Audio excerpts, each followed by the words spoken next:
As if और उसके साथ पास्ट सिंपल का कॉम्बिनेशन क्या होता है, इसका मतलब और कब इसका इस्तेमाल करते हैं, आइए सीखते हैं। एच फॉर हिंदी 121 को अगर आपने अभी तक सब्सक्राइब नहीं किया है तो फटाफट से कर दीजिए, क्योंकि आप ऐसे ढेरों वीडियोस रोज मिस कर रहे होंगे। देखिए, ये वाला वीडियो मैंने बहुत पहले डाला हुआ था और so far I have got maximum views on this one. तो एक बार फिर से इसको रिपीट करते हैं। जब आप ये कहना चाहते हैं मानो या फिर जैसे कि, तो आप एज इफ का इस्तेमाल करते हैं।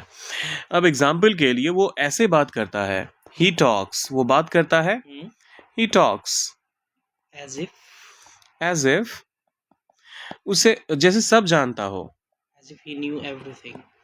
As if he knew everything.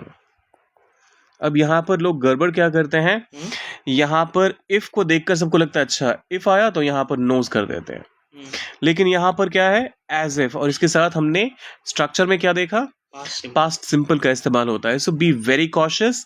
यहाँ पर इफ को देखकर कंफ्यूज मत होइएगा, आप यहाँ पर नो का ही इस्तेमाल, न्यू का ही इस्तेमाल करेंगे।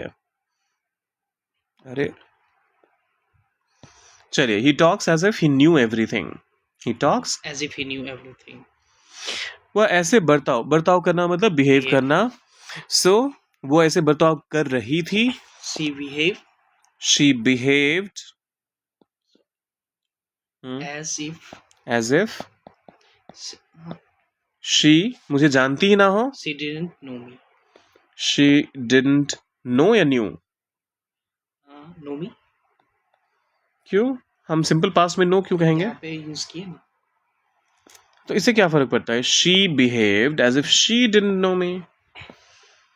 यहाँ पे तो दूसरा सब्जेक्ट आ चुका है हमारा और हम सिंपल पास्ट से डिविएट भी नहीं हो रहे, डिडंट का इस्तेमाल कर चुके हैं, तो न्यू कर दे। नहीं.